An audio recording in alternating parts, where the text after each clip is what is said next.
बिस्मिल्लाहिर्रहमानिर्रहीम। BCom part 2 students,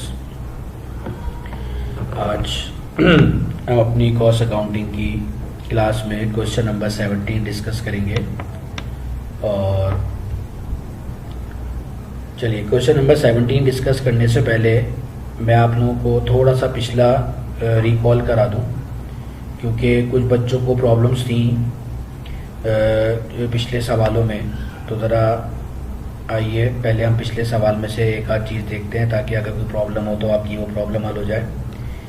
तो ये क्वेश्चन नंबर 8 में मुझसे कुछ बच्चों ने सवालात पूछे थे, तो ज़रा क्वेश्चन नंबर 8 पे आइए। तो ज़रा हम क्वेश्चन नंबर देखते। वैसे तो आज हमने क्वेश्चन नंबर 17 करना है, मैं क्वेश्चन नंबर 17 पे भी आता हूँ, लेकिन अभी हम फिलहाल क्वेश्चन नंबर 8 डिस्कस करते हैं, ताकि अगर कोई प्रॉब्लम हो तो आप उसको समझ सकें। देखिए बेटा, क्वेश्चन नंबर 8 में जो पहली बात है वो ये कि ये मैंने करने को दिया नहीं था, आप में से कुछ बच्चों ने अटेम्प्ट किया था और कुछ प्रॉब्लम्स थी मुझसे पूछी गई थी, तो मैंने कुछ तो बता दी थी, बाकी मैं बता देता हूँ। असल में क्वेश्चन नंबर 8 आपको ज़्यादा बेहतर समझ में आएगा जब आप आज का सवाल नंबर 17 कर लेंगे, क्योंकि आज से हमारे इस चैप्टर में मिसिंग वैल्यूज़ जो है वो शुरू हो रही हैं। मिसिंग वैल्यूज़ का मतलब क्या है कि कभी कभी वो आपको सवाल के अंदर कुछ वैल्यूज़ को क्वेश्चन मार्क छोड़ देता है, यानी वो कहता है कि आप इसको खुद मालूम करो। तो इसके अंदर भी आपको ऐसे ही नजर आ रहा है, इसमें रॉ मटेरियल परचेज के आगे क्वेश्चन मार्क डाला हुआ है, यानी इसका मतलब क्या है, ये परचेज है लेकिन हमें नहीं पता कितनी है, ये हमें खुद मालूम करनी है। फिर आगे फ्रेट इन यानी ट्रांसपोर्टेशन इन, discount, return, raw material opening, raw material closing और रॉ मटेरियल यूज दे दिया है। तो जाहिर है जब उसने रॉ मटेरियल यूज आपको दे दिया है तो इसका मतलब यह है कि आपको रॉ मटेरियल यूज्ड को कैलकुलेट नहीं करना, क्योंकि रॉ मटेरियल यूज तो गिवन है, आपको रॉ मटेरियल परचेज कैलकुलेट करना है। अब जाहिर है रॉ मटेरियल परचेज भी रॉ मटेरियल यूज्ड के अंदर ही आता है। तो अभी जब मैं आपको क्वेश्चन नंबर 17 कराऊंगा ना, तो आपको उससे हेल्प मिल जाएगी, ये आप खुद कर सकते हैं। बताने वाली और समझाने वाली बात क्या है, वो ये है, ये आपको नजर आ रहा है FOH 70% ऑफ डायरेक्ट लेबर और आगे लिखा हुआ 140। ये बात मैंने आपके जो क्वेश्चन आंसर का सेशन हुआ था उसमें बताई थी, लेकिन अभी मैं आपको एक मरतबा फिर बता देता हूं, उसको समझ लीजिए, फिर हम अपने सवाल की तरफ चलेंगे। देखो बेटा, बात यह है कि वो आपको अमूमन लेबर बताता है और FOH की परसेंटेज लगा के FOH आपको खुद मालूम करना होता है। मेरी बात गौर से समझिएगा। फॉर एग्जाम्पल उसने आपको बताई लेबर 1,40,000, ये लेबर नहीं है 1,40,000, ये जो आपको नजर आ रही है ना, ये 1,40,000 ये लेबर नहीं है। मैं आपको मिसाल के तौर पे कह रहा हूं कि फर्स्ट कीजिए उसने लेबर बताई 1,40,000 और कहता है FOH 70% ऑफ डायरेक्ट लेबर। तो इसका मतलब है कि आपको लेबर गिवन है, FOH कैलकुलेट करना है। तो सिंपल 1,40,000 को मल्टीप्लाई कीजिए 70 से और डिवाइड कर दीजिए 100 से, तो आपको FOH निकल कर आ जाएगा। लेकिन वो ये कह रहा है कि ये जो 1,40,000 है ना, ये लेबर नहीं है, ये FOH है। लेकिन साथ में आपको एक हिंट दे दी कि इन FOH को कंसीडर किया जाए कि अगर लेबर गिवन होती तो उस लेबर पे अगर हम 70% लगाते तो ये आंसर आता है FOH का। यानी बेसिकली ये 1,40,000 FOH का अमाउंट है, जो कि लेबर का 70% है। लेबर इटसेल्फ कितनी है वो हमें नहीं मालूम। क्या समझे? तो देखिए बेटा, मैं आपको बहुत आसान तरीका बता रहा हूं, बहुत आसान तरीका बता रहा हूं। ये दो बातें हैं, बस इसको नोट कर लीजिए, कभी भी मुश्किल नहीं होगी। अगर लेबर गिवन हो और FOH मालूम करना हो तो सिंपल आपने लेबर वाले अमाउंट पे मल्टीप्लाई करना है 70 से और डिवाइड करना है 100 से, तो FOH का अमाउंट आ जाएगा। लेकिन अगर FOH गिवन हो, जैसे कि यहाँ पे ये FOH गिवन है 1,40,000, लेकिन हिंट के तौर पे दे दिया कि ये फर्ज करो ये लेबर का 70% है, बट लेबर इटसेल्फ कितनी है वो नहीं पता। तो आपने क्या करना है कि आपने अपने रेट को उलट कर देना है, यानी ये आप FOH का अमाउंट दीजिए 140 और उसको मल्टीप्लाई बाय 100 और डिवाइड बाय 70 कर दीजिए, तो आपके पास लेबर का अमाउंट निकल के आ जाएगा। क्या समझे? कोई मुश्किल बात नहीं है। हाँ सर, हमें तो ये कंफ्यूजन है ना कि ये 1,40,000 को हम ये कैसे समझें कि ये FOH है या लेबर है। तो भाई लिखा है ना कि FOH 1,40,000, ब्रैकेट में लिखा हुआ है ये लेबर का 70% है। अब लेबर कितनी है वो हमें नहीं मालूम, तो हम क्या करेंगे कि लेबर को मालूम करने के लिए हम 70/100 करते थे, FOH को मालूम करने के लिए, तो लेबर को मालूम करने के लिए 100/70 कर देंगे। तो ये जस्ट 1,40,000 लीजिए और उसको 100/70 कर दीजिए, तो आपको लेबर का अमाउंट निकल कर आ जाएगा। क्लियर है? तो होपफुली आपकी बात समझ में आ गई होगी कि इतनी मुश्किल बात नहीं है ये। क्वेश्चन नंबर 7 भी गालिबन मैं आपको दे चुका हूं। क्वेश्चन नंबर 7 में एक बच्ची ने सवाल किया था कि सर ये फोरमैन सैलरी क्या है, तो मैंने इसका भी जवाब दे दिया था, लेकिन एक मरतबा फिर मैं जवाब दे देता हूँ बेटा। फोरमैन बेसिकली आपका फैक्ट्री का वो मुलाजिम होता है जो कि आपके फैक्ट्री के गोडाउन में जो इन्वेंट्रीज होती हैं उसको लाने ले जाने का काम करता है और उसकी जो है वो लुक आफ्टर करता है। तो बहरहाल ये एक फैक्ट्री का ही बंदा होता है, तो ये उसकी सैलरी है। तो ये बेसिकली इनडायरेक्ट लेबर की कैटेगरी में आता है। तो ज़ाहिर है जो चीज़ इनडायरेक्ट लेबर है वो फिर आपका FOH है। तो क्वेश्चन नंबर 7 में मुश्किलात थी, तो मैं फिर बता देता हूँ। फैक्ट्री रिपेयर फैक्ट्री ओवरहेड है, sale staff salary selling expense है, factory equipment insurance factory overhead है, फैक्ट्री फ्यूल फैक्ट्री ओवरहेड है, एडमिनिस्ट्रेटिव सैलरी है, एडमिन एक्सपेंस है। इनडायरेक्ट वेजेस का मतलब इनडायरेक्ट लेबर होता है, तो ये भी फैक्ट्री ओवरहेड है। डिलीवरी वैन डेप्रिसिएशन, अब डिलीवरी वैन का मतलब क्या है कि ये आपने एक ऐसी वैन अपने पास रखी हुई है कि जो कस्टमर्स को आप खुद डिलीवरी ऑफर करते हैं कि भाई आप हमसे माल खरीदें, हम आपकी दुकान तक खुद ये माल पहुंचाएंगे, तो आप डिलीवर करेंगे। तो ये delivery van basically transportation out की कैटेगरी में आती है ना, तो उस पर डेप्रिसिएशन है। तो ये चूंकि आपने अपने माल को बेचने के लिए वैन रखी हुई है तो इसलिए सेलिंग एक्सपेंस है। Factory supplies factory overhead, head office building depreciation, admin, indirect manufacturing expense factory overhead, all indirect expenses are factory overhead. Advertising, selling, carriage outward, selling basically कि ये कैरिज आउटवर्ड ये selling है, लेकिन ये जो carriage out ये जो delivery van है ना ये भी कैरिज आउटवर्ड ही है, लेकिन ये डेप्रिसिएशन है। यानी जो वैन आपने खरीदी हुई थी ट्रांसपोर्टेशन आउट करने के लिए ये उसका डेप्रिसिएशन है और ट्रांसपोर्टेशन आउट ये है, तो दोनों हमारे सेलिंग एक्सपेंस है।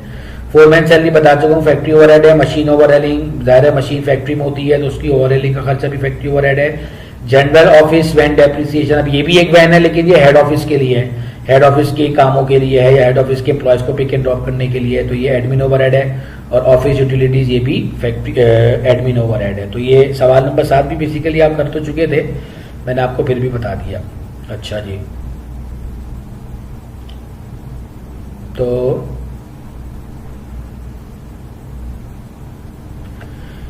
अच्छा अब ये देखिए इस क्वेश्चन में भी मुझसे एक बच्ची ने सवाल किया था। ये वो बेसिकली फिलहाल मैं वो सवाल डिस्कस कर रहा हूं जो भी आपने मुझसे लास्ट सेशन में किए थे ना, तो एक दफा मैं आपको स्क्रीन के सामने इसलिए बता रहा हूं ताकि आप लोगों को समझ में आ जाए। एक बच्ची ने सवाल किया था कि सर ये डायरेक्ट लेबर पेड गिवन है 1,05,000, सही है, बल्कि शायद ऊपर वाला सवाल था, ये सवाल नंबर 4 में डिस्कस किया था। डायरेक्ट लेबर पेड है 75,000 और नीचे लिखा है डायरेक्ट लेबर पेबल 15,000। तो सर अब हम क्या लें, हम पेड ले लें, क्योंकि आपने तो कहा था असाइन नहीं हो तो पेड ले लेते हैं। बेशक मैंने कहा था कि अगर असाइन ना हो तो पेड ले लेते हैं, लेकिन मैंने ये तो नहीं कहा था ना कि अगर असाइन निकल रही हो तो हम असाइन ना निकालें, हम डायरेक्ट पेड ले लें। तो भाई देखिए ना यहाँ पे लिखा हुआ डायरेक्ट लेबर पेड 75,000 और डायरेक्ट लेबर पेबल 15,000। इसका मतलब क्या है कि आपने पे कर दिया 75,000 और अभी भी 15,000 पे करना बाकी है। इसका मतलब है कि 75 और 15 अगर दोनों को मैं ऐड कर लूं तो कितना बनेगा, 90,000। तो आपने अपनी प्रोडक्शन के लिए इंप्लॉयज से जो सौदा किया था वो 90,000 का किया था, लेबर से पे किया है 75,000। तो अगर आपको असाइन गिवन ना हो और पेड के साथ एक्रूड आउटस्टैंडिंग या पेबल गिवन हो तो अब आपने पेड नहीं लेनी बल्कि आपने असाइन बनानी है। असाइन कैसे बनती है, जो पेड होता है पेड वाला अमाउंट में हम पेबल या आउटस्टैंडिंग ऐड कर देते हैं, तो ये 90,000 रुपए आपका अमाउंट आ जाएगा किसका, डायरेक्ट लेबर असाइन का। अब नीचे लिखा हुआ है FOH are direct labour 80% of direct labour. अब ये कंफ्यूजन के सर ये 80% 75,000 का लें किसका लें, जी नहीं, ये आपने 80% लेना है असाइन का, और असाइन अभी आपने थोड़ी देर पहले कितनी निकाली थी, 90,000। तो जब आप ये डायरेक्ट लेबर असाइन लिख रहे हो ना तो ब्रैकेट में लिख दीजिएगा 75 + 15, ताकि याद रहे कि ये 90,000 हमने कैलकुलेट की थी, ये कैलकुलेशन गिवन नहीं थी। हाँ अगर ये पेबल भी गिवन ना होती और खाली पेड गिवन होती तो फिर मैं मान लेता कि 75,000 रुपये ही है, फिर ये मेरी मजबूरी थी। अदरवाइज अगर पेड भी हो और पेबल भी हो, पेबल को एक्रूड और आउटस्टैंडिंग भी कहते हैं, तो फिर आपने दोनों को ऐड कर लेना। जब आप दोनों को ऐड कर लेंगे तो आपके पास असाइन निकल कर आ जाएगी, और जब 80% लेना है वो आपने असाइन का लेना है, यानी 90,000 का लेना है। तो ये चंद गुजारिशात थी जो कि लास्ट हमारे क्वेश्चन आंसर के सेशंस में बच्चों को प्रॉब्लम थी, तो ये मैंने डिस्कस कर दी। अब हम बात करते हैं अपने क्वेश्चन नंबर 17 की। तो आइए बिस्मिल्लाह करते हैं। सवाल देखिए पहले क्या लिखा है, the following data appeared in the books of Al Imran industries for the year ended June 30, 2017। अब ये देखिए आपको एक डाटा नजर आ रहा है और इसमें जो है आपको कुछ चीजें नजर आ रही हैं, सही है जी। अच्छा, अब आपको करना क्या है, ये मैं सवाल पूरा नहीं पढ़ रहा हूं, ये सवाल हम बहुत वक्त डिस्कस करेंगे जब मैं आपको ये सॉल्व कराऊंगा। कहते हैं determine the closing inventory of raw material, goods in process and finish goods. और एक और इसकी रिक्वायरमेंट है क्लोजिंग एंट्री की। तो क्लोजिंग एंट्री मैं नहीं कराऊंगा, क्लोजिंग एंट्री आप खुद करेंगे। जब सवाल पूरा हो जाएगा तो मैं आपको बताऊंगा कि आप कैसे करेंगे ये। बेटा एक बात मैं फिर आपको पिछली बात बता दूं, there are 3 inventories in cost accounting. ये आप अब जिंदगी भर के लिए ध्यान में रखिए कि when ever you learn cost accounting you must remember that there are 3 types of inventories in cost accounting, and in financial accounting there are only 1 type of inventory। वो हम पढ़ चुके हैं फाइनेंशियल अकाउंटिंग में जो इन्वेंट्री होती है उसको हम कहते हैं merchandise inventory, and that's it. बस मर्चेंडाइज के अलावा और कोई दूसरी इन्वेंट्री नहीं होती है फाइनेंशियल अकाउंटिंग में। कॉस्ट अकाउंटिंग में 3 किस्म की इन्वेंट्रीज होती हैं। एक होती है मटेरियल की इन्वेंट्री, एक होती है वर्क इन प्रोसेस या गुड्स इन प्रोसेस, और एक होती है फिनिश गुड्स। ये बात हमने लास्ट चैप्टर में, लास्ट क्वेश्चन में भी डिस्कस की थी। अब इन्वेंट्री का मतलब है बचा हुआ जो रह गया है। अब अगर ये एंडिंग में रह गया है तो उसको एंडिंग इन्वेंट्री बोलेंगे, और ये जो एंडिंग इन्वेंट्री होती है ये अगले साल या अगले महीने या अगले क्वार्टर के शुरू में बिगिनिंग बन जाती है। तो वो आपसे ये कहना चाह रहा है कि आपने इसकी एंडिंग इन्वेंट्री मालूम करनी है तीनों की, रॉ मटेरियल की, वर्क इन प्रोसेस की और फिनिश गुड्स की। सवाल आपके सामने पूरा मौजूद है, ये सवाल आप अपने सामने निकाल के रखिए। मैं अब जा रहा हूं इसकी स्लाइड पे और मैं आपको बताता हूं कि इसको हम कैसे कैलकुलेट करेंगे। सही है जी, तो आइए बिस्मिल्लाह करते हैं। सबसे पहले हम मालूम करने जा रहे हैं रॉ मटेरियल इन्वेंट्री एंडिंग। सबसे पहले आपको यह सोचना पड़ेगा कि जो इन्वेंट्री आप कैलकुलेट करने जा रहे हैं ये इन्वेंट्री हमें कहां मिलती है, यानी ये हमारे किस स्टेटमेंट का हिस्सा है। तो raw material basically raw material use की जो मैंने पूरी एक कंप्यूटेशन आपको सिखाई है ना, ये रॉ मटेरियल इन्वेंट्री वहां आती है। तो अब आप चाहें, अगर आपको याद नहीं है तो आप अपने कॉस्ट ऑफ गुड्स मैन्युफैक्चर वाले स्टेटमेंट पे जाके देखिए, जो पहला आइटम होता है डायरेक्ट मटेरियल यूज या रॉ मटेरियल यूज, उसकी क्या कंप्यूटेशन है। तो आइए बिस्मिल्लाह करते हैं। डायरेक्ट मटेरियल यूज सबसे पहले आ गई रॉ मटेरियल इन्वेंट्री ओपनिंग। मैं पहले भी बता चुका हूं direct material, raw material, direct material use, raw material use, direct material consume, ये सब एक ही चीज है। मैं रॉ मटेरियल भी कह सकता हूं, मैं डायरेक्ट मटेरियल भी कह सकता हूं, एक ही बात है। तो देखिए क्वेश्चन में नजर आ रहा है आपको रॉ मटेरियल इन्वेंट्री ओपनिंग 20,000, फिर हम इसमें ऐड करेंगे नेट परचेज ऑफ मटेरियल, और इसके अंदर जो ग्रॉस परचेज है वो कितनी है आपकी 2,60,000। फिर हम इसके अंदर ऐड करेंगे कार्टेज इन या ट्रांसपोर्टेशन इन या कैरेज इन।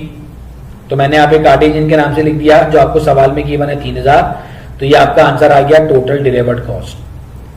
फिर इसमें से आप लेस करते हैं 2 चीजें, एक परचेज रिटर्न और एक परचेज डिस्काउंट। तो मैंने यहाँ पे परचेज रिटर्न माइनस कर दिया 10,000 जो कि हमें क्वेश्चन में गिवन है। तो हमारा आंसर आ गया नेट परचेज ऑफ मटेरियल 2,53,000।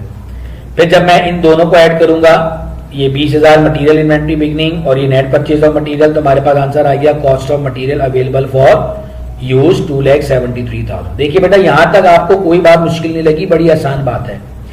अब अगर मैं आपसे ये कहूं कि हम cost of material available for use में से मटेरियल इन्वेंट्री एंडिंग माइनस कर दें तो हमारे पास क्या आंसर आएगा, रॉ मटेरियल यूज्ड। लेकिन आप अपने अगर सवाल में जाके देखें ना तो आपको इसमें रॉ मटेरियल यूज तो निकालना ही नहीं है, रॉ मटेरियल यूज तो गिवन है। जाइए जाके देखिए आपको नजर आ रहा है। तो बेसिकली बात अब यहां से चेंज होगी।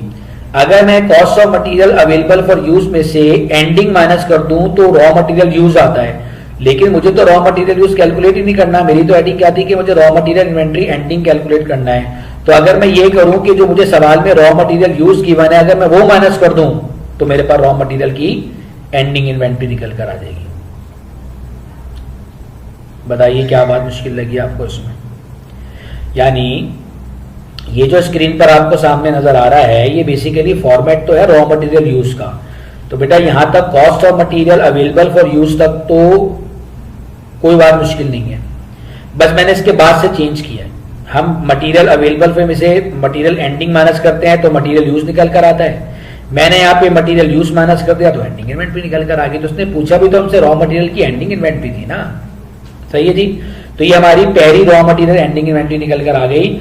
आपको रॉ मटेरियल यूज कैलकुलेट करना हो तब भी ये वाला फॉर्मेट इस्तेमाल होगा, बस यहाँ पे आप रॉ मटेरियल एंडिंग को ऊपर ले जाएंगे, माइनस कर देंगे तो नीचे रॉ मटेरियल यूज आ जाएगा। और अगर आपको रॉ मटेरियल की एंडिंग इन्वेंट्री मालूम करनी है तो भी यही वाला फॉर्मेट यूज होगा। सिंपल आपने अवेलेबल में से मटेरियल यूज माइनस कर देना है तो मटेरियल की एंडिंग इन्वेंट्री निकल कर आ जाएगी, सही है जी। तो ये हो गई हमारी पहली इन्वेंट्री का आंसर।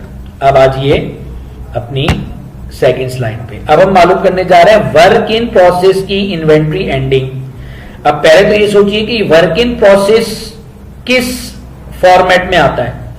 तो आपको याद आएगा कि ये वर्क इन प्रोसेस हमारे किस फॉर्मेट में आता है, ये आता है हमारे कॉस्ट ऑफ गुड्स मैन्युफैक्चर्ड के फॉर्मेट में। तो अब हम कॉस्ट ऑफ गुड्स मैन्युफैक्चर्ड के फॉर्मेट पे जाएंगे, उससे रिलेटेड सारी बातें लिखेंगे और जैसे आखिर में चेंज आया था रॉ मटेरियल वाली इन्वेंट्री में, ऐसे यहाँ पे भी हम आखिर में चेंज कर देंगे। तो आइए बिस्मिल्लाह करते हैं।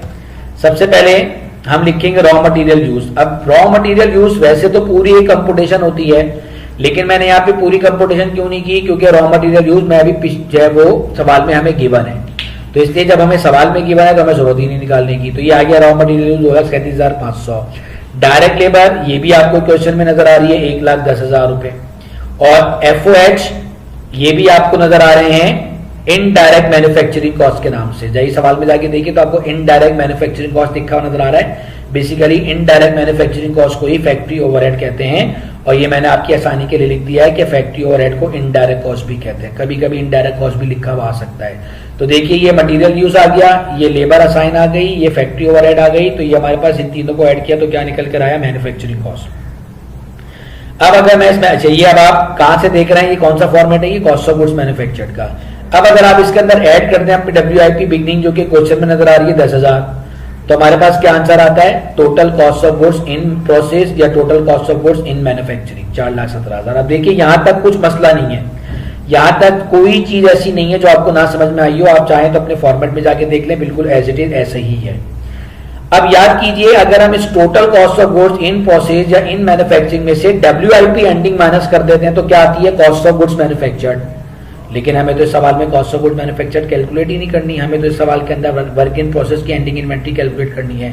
तो जैसे मैंने अभी पीछे मटेरियल के अंदर किया था कि मैंने मटेरियल की रॉ मटेरियल यूज माइनस कर दिया था तो एंडिंग इन्वेंट्री आ गई थी, ऐसी में यहाँ पे cost of finish goods manufactured minus कर देता हूं तो मेरे पास WIP की एंडिंग इन्वेंट्री निकल कर आ जाएगी। यानी पूरा स्टेटमेंट बिल्कुल शुरू से लेके ऑलमोस्ट 90% तक ऐसा ही है जैसा था, बस आखिर में एक चीज मैंने नीचे से उठा के ऊपर कर दी तो जो ऊपर वाली चीज थी वो नीचे आ गई, सिंपल।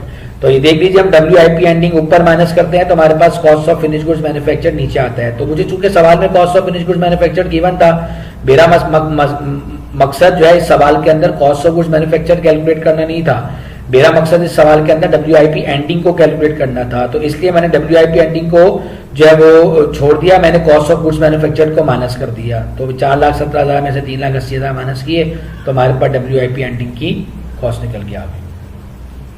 क्या ख्याल है, क्लियर है बात? तो इसका आप लोग एक काम ही क्या कीजिए कि ये जो मैं सवाल आपके सामने कर रहा होता हूँ ना, तो चूंकि मैं तो स्लाइड में आगे बढ़ जाता हूँ तो आप एटलीस्ट इसकी एक पिक्चर ले लिया कीजिए ताकि आप लोग जब कॉपी करने बैठें तो लेक्चर तो चूंकि मेरा आगे निकल जाता है, स्क्रीन आगे निकल जाती है, तो आप इसको अपने मोबाइल से भी कर सकते हैं, सही है। तो आप चाहें तो इसकी तस्वीर भी ले सकते हैं ताकि आपको मुश्किल ना हो। कितनी इन्वेंट्रीज हो गई भाई, जाइए रिक्वायरमेंट में जाके देखिए, हमारी 2 रिक्वायरमेंट हो गई। एक रिक्वायरमेंट हमारी क्या थी, हमने कैलकुलेट करना था मटीरियल की एंडिंग इन्वेंट्री, वो हम कैलकुलेट कर चुके हैं, और एक हमने करनी थी WIP एंडिंग, वो भी कर चुके हैं। अब एक इन्वेंट्री और है और वो क्या है, फिनिश गुड की एंडिंग इन्वेंट्री। अब ये फिनिश गुड की एंडिंग इन्वेंट्री कैसे कैलकुलेट होगी, अब पहले तो ये सोचिए कि ये फिनिश गुड्स ये आती कहां पर है, इसका ताल्लुक किस स्टेटमेंट से, जिस स्टेटमेंट से इसका ताल्लुक होगा हम उसी स्टेटमेंट की हेल्प लेंगे। देखिए हमें रॉ मटेरियल की एंडिंग इन्वेंट्री मालूम करनी थी तो मैंने रॉ मटेरियल यूज के स्टेटमेंट का फॉर्मेट यूज किया। मुझे WIP एंडिंग इन्वेंट्री मालूम करनी थी तो मैंने कॉस्ट ऑफ गुड्स मैन्युफैक्चर्ड के स्टेटमेंट से हेल्प ली। अब मुझे फिनिश गुड की एंडिंग इन्वेंट्री मालूम करनी है तो ये किस स्टेटमेंट का हिस्सा है, ये इनकम स्टेटमेंट का हिस्सा है ना, तो अब मैं इनकम स्टेटमेंट का सहारा लूंगा और उसकी मदद से कैलकुलेट करूंगा। तो आइए बिस्मिल्लाह करते हैं। सबसे पहले हम लिखेंगे यहाँ पे सेल, जो कि हमें क्वेश्चन में गिवन है 4,06,000। फिर इसमें से हम लेस करेंगे कॉस्ट ऑफ गुड सोल्ड, तो यार ये कॉस्ट ऑफ गुड सोल्ड आपकी हेडिंग बन गई। अब इसमें सबसे पहले लिखेंगे हम फिनिश गुड इन्वेंट्री बिगनिंग, जो कि सवाल में गिवन है 45,000, और फिर हम इसके अंदर ऐड कर देंगे cost of finish goods manufactured, ये भी हमें सवाल में गिवन है 3,80,000, और इन दोनों को ऐड कर देंगे तो हमारा आंसर आ जाएगा cost of goods available for sale 4,25,000। Clear है? अब बात को समझिएगा। अब अगर हम इसमें से लेस करते हैं फिनिश गुड एंडिंग इन्वेंट्री, तो हमारे पास आंसर आता है कॉस्ट ऑफ गुड्स सोल्ड। सोचिए, अपना चाहे तो अपना फॉर्मेट सामने निकाल के रखिए। अगर मैं इसमें से फिनिश गुड की एंडिंग इन्वेंट्री माइनस करूं तो मेरे पास आंसर आएगा कॉस्ट ऑफ गुड्स सोल्ड। तो अब आपके ध्यान में क्या आएगा? तो सर आप कॉस्ट ऑफ गुड्स सोल्ड को माइनस कर दें तो फिनिश गुड एंडिंग इन्वेंट्री आ जाएगी। सोचिए क्या बोला है मैंने, कोई मुश्किल बात नहीं बोली मैंने। सोचिए भाई, मैंने ये कहा कि अगर cost of goods available for sale में से finish good inventory ending minus की जाए तो कॉस्ट ऑफ गुड्स सोल्ड आती है।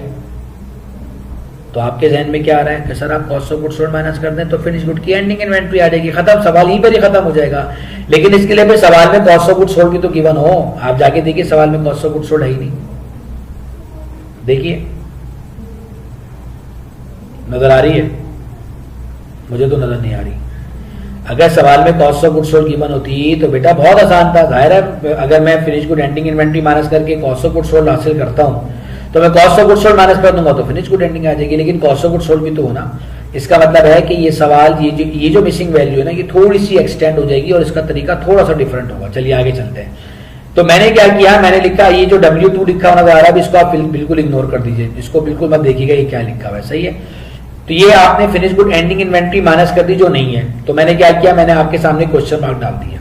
क्लियर है? तो हमारे पास आंसर क्या आ गया? Cost of goods sold. तो भाई कॉस्ट ऑफ गुड्स सोल्ड भी कैसे आएगा जब 4,25,000 में से माइनस करने के लिए मेरे पास कुछ नहीं है, तो फिर मेरा आंसर जो कॉस्ट ऑफ गुड्स सोल्ड आना है मेरे पास वो भी नहीं है। तो बेसिकली अब मेरे पास यहाँ पे दो मिसिंग वैल्यूज हो गई, एक ये और एक ये W2 और W1 क्यों लिखा है मैं अभी आपको थोड़ी देर में बताता हूँ। अभी आप इसको छोड़ दीजिए, इसको मत देखिए। तो अब जो मेरे पास आंसर आएगा वो क्या आएगा? Gross profit. ये ग्रॉस प्रॉफिट हमें सवाल में गिवन है। तो मैंने क्या किया कि जो चीज मुझे कैलकुलेट करनी थी, चूंकि वो मुझसे कैलकुलेट नहीं हो पाई, वो मैं नहीं कर सका कैलकुलेट, तो मैंने क्या किया, उसके आगे क्वेश्चन मार्क डाल के मैं आगे बढ़ गया और मैंने ग्रॉस प्रॉफिट तक अपने सवाल को मुकम्मल कर लिया। वैसे तो इनकम स्टेटमेंट नेट प्रॉफिट तक जाती है, लेकिन हमें जरूरत नहीं है क्योंकि एक तो इसमें एक्सपेंसेस भी गिवन नहीं है। अब ये जो मैंने W1 और W2 लिखा है ना, ये मैंने इसलिए लिखा है कि मैं शो करूंगा वर्किंग 1 और वर्किंग 2। मेरा टारगेट इस सवाल के अंदर कॉस्ट ऑफ गुड्स सोल्ड मालूम करना नहीं है। मेरा टारगेट इस सवाल के अंदर finish good inventory ending calculate करना है। लेकिन जब तक कि मैं ये मालूम नहीं करूंगा ना, मैं ये मालूम नहीं कर सकता। तो इसलिए सबसे पहले तो मैंने सवाल को यहाँ पे X लगाकर बता दिया कि सवाल यहाँ पर एंड हो गया। अब नीचे मैं आपको बता रहा हूँ उसकी कंप्यूटेशन। अभी W2 को इग्नोर कर दीजिए, W2 मत देखिएगा, अभी सिर्फ W1 पे फोकस कीजिए। सही है? ये W1 पे फोकस कीजिए। क्या करूंगा मैं, अगर ये जो सेल रेवेन्यू 4,06,000, अगर मैं इसमें से 60,000 माइनस कर दूं तो मेरे पास कॉस्ट ऑफ गुड्स सोल्ड निकल के आ जाएगी। भाई देखो, अगर तुम सेल में से cost of goods sold minus करते हो तो ग्रॉस प्रॉफिट आता है, तो तुम सेल में से ग्रॉस प्रॉफिट माइनस कर दो तो कॉस्ट ऑफ गुड्स सोल्ड आ जाएगी। तो देखो W2 को छोड़ दीजिए, सिर्फ W1 को देखिए। मैंने सेल में से माइनस कर दिया ग्रॉस प्रॉफिट, तो मेरे पास क्या निकल कर आ गया? Cost of goods sold. सही है? सिर्फ इन 3 लाइनों को देखिए, इन 3 लाइनों को बिल्कुल छोड़ दीजिए। ये 4,06,000 में से 60,000 माइनस किया तो ये कॉस्ट ऑफ गुड्स सोल्ड आ गया। ये 4,06,000 में से 60,000 माइनस किया तो ये कॉस्ट ऑफ गुड्स सोल्ड आ गया। अब आप करेंगे क्या? अब आप अभी तो मैंने यहाँ पे क्वेश्चन मार्क डाला हुआ है, जब आप खुद से सॉल्व कर रहे होंगे तो ये 3,46,000 रुपए उठा के यहाँ लिख दीजिएगा। तो देखिए मेरा एक W1 कैलकुलेट हो गया। क्लियर हो गया? चलिए अब ये अब आप ध्यान में रखिएगा कि ये जो क्वेश्चन मार्क है ना, यहाँ पे कितना अमाउंट है? 3,46,000, वो यहाँ से निकल कर आया। अब आ जाइए W2 पे, जो कि असल कंप्यूटेशन है। अब मुझे मालूम करना है फिनिश गुड एंडिंग इन्वेंट्री। तो देखिए ये 4,25,000 है। अगर मैं इसमें से ये माइनस करता हूं, जो कि मुझे नहीं पता कि ये क्या है, तो मेरे पास ये आंसर आता है। तो मेरे पास तो ये आंसर भी नहीं था ना, तो वो मैंने यहां से कैलकुलेट कर लिया। अब आप ये 3,46 यहाँ पे उठा के लिख दीजिए। अब यहाँ पे ध्यान में रखिएगा, यहाँ पे कितना अमाउंट है? 3,46,000। अब अगर मैं इस 4,25,000 में से ये माइनस करता हूं तो ये आता है। तो मैं अगर इस 4,25,000 में से ये माइनस कर दूंगा, जो यहाँ पे 346 है, तो ये निकल कर आ जाएगा। तो ये देखिए W2 आ गया। Cost of goods available for sale 4,25,000, इसमें से माइनस कर दूंगा मैं ये वाली कॉस्ट ऑफ गुड्स सोल्ड, जो कि अभी यहाँ पे क्वेश्चन मार्क है, वो आपने यहाँ से उठा के लिख लें 3,46। तो ये 4,25,000 में से 3,46 माइनस किया तो कितना आया? 79,000। तो यहाँ पर कितना अमाउंट आ जाएगा? 79,000। और यहाँ पे कितना आ जाएगा? यहाँ पे आ जाएगा ये वाला 79,000 और यहाँ पर आ जाएगा ये वाला 3,46,000। तो ये क्वेश्चन मार्क मैंने छोड़ दिए हैं, मैंने यहाँ पे इसकी कंप्यूटेशन बता दी है। पहले आप ये कंप्यूटेशन कर लेंगे, फिर ये कॉस्ट ऑफ गुड्स सोल्ड को कॉस्ट ऑफ गुड्स सोल्ड की जगह पे लिख दीजिएगा और इस 79,000 फिनिश गुड इन्वेंट्री को इसकी जगह लिख दीजिएगा। तो ये हमारी कितनी इन्वेंट्रीज हो गई, 3 इन्वेंट्रीज का हमने मिसिंग वैल्यूज कैलकुलेट की। अभी मिसिंग वैल्यूज वाले सवाल आगे आएंगे और बहुत शदीद किस्म के जो है ना वो बड़े लेंथी सवालात होंगे। तो ये अभी मैंने आपको बहुत छोटा सा सवाल करवाया जिसमें आपकी मिसिंग वैल्यूज कैलकुलेट की। अब इसके बाद सवाल का अगला हिस्सा जो मैंने अभी तक मैंने नहीं बताया है, मैंने इस सवाल में कैलकुलेट नहीं किया है, मैं बता चुका हूं, आपको सिखा चुका हूं, बट मैं यहां पर नहीं कर रहा हूं, वो है क्लोजिंग एंट्री। अच्छा, अगर आप सवाल में जाके देखें तो आपको सवाल में नजर आ जाएगा कि ये जो आपने क्लोजिंग एंट्री करनी है ना, जाइए जरा सवाल जाके देखिए, ये इसने आपसे क्लोजिंग एंट्री से मैन्युफैक्चरिंग वाली मांगी है। क्लोजिंग एंट्री मैंने आपको 2 तरीके की सिखाई है, एक statement cost of goods manufacture से सिखाई है और एक मैंने आपको इनकम स्टेटमेंट से सिखाई है। तो लेकिन इसने आपसे दोनों नहीं पूछी, इसने खाली मैन्युफैक्चरिंग वाली पूछी। और मैन्युफैक्चरिंग वाली कौन सी है, statement cost of goods manufactured वाली। तो सिंपल अब आप क्या करेंगे कि जो आपने ये देखिए, ये आ गया statement cost of goods manufactured पे, सही है जी। अब आप अपने सामने क्लोजिंग एंट्री का फॉर्मेट निकाल के रखिए और क्लोजिंग एंट्री के फॉर्मेट में जो जो चीजें हैं वो यहां से ले लीजिए। लेकिन अब आप कहेंगे कि सर हम यहां से कैसे लें, यहां पर तो आपने direct raw material use as it is calculated ले लिया है, जबकि हमारे पास जो फॉर्मेट में है उसमें तो रॉ मटेरियल बिगिनिंग भी है, एंडिंग भी है, परचेज भी है, ट्रांसपोर्टेशन भी है, परचेज रिटर्न भी है। अब अगर हम डायरेक्ट ये वाला फॉर्मेट उठाते हैं तो उसमें तो रॉ मटेरियल हमने डायरेक्ट ले ली, तो कोई बात नहीं, ये लीजिए, या आप पीछे चले जाइए, डायरेक्ट मटेरियल यूज सब यहां से उठाइए, सब यहां से उठाइए। डायरेक्ट मटेरियल यूज की जितनी चीजें हैं, मटेरियल बिगनिंग है, परचेज है, ट्रांसपोर्टेशन है, परचेज रिटर्न है, परचेज रॉ मटेरियल यहां से उठाइए। इसके बाद फिर आप अगले पेज पे चले जाइए। ये तो बताने का मकसद ये है कि चूंकि ये क्लोजिंग एंट्री मैं आपको पहले करा चुका हूं, इसलिए क्लोजिंग एंट्री मैं नहीं करवा रहा हूं। हाँ, क्लोजिंग एंट्री आपने खुद करनी है और ये क्लोजिंग एंट्री से मैन्युफैक्चरिंग वाली करनी है, आपने इनकम स्टेटमेंट वाली नहीं करनी। तो मैन्युफैक्चरिंग वाली करने के लिए एक आप हेल्प लेंगे इस वाले स्टेटमेंट से और एक रॉ मटेरियल यूज जो पिछली स्लाइड में वहां से हेल्प लीजिएगा, तो आपकी क्लोजिंग एंट्री जो है वो बन जाएगी। तो ये आपका आज का क्वेश्चन था, उम्मीद है कि आपको समझ में आ गया होगा। तो इंशाल्लाह अगले क्वेश्चन में फिर मुलाकात करते हैं। अब हमारे थोड़े से मुश्किल सवाल आएंगे तो इसकी प्रैक्टिस कीजिए। तो इंशाल्लाह अगले सवाल में फिर आपसे मुलाकात करते हैं। अल्लाह हाफिज।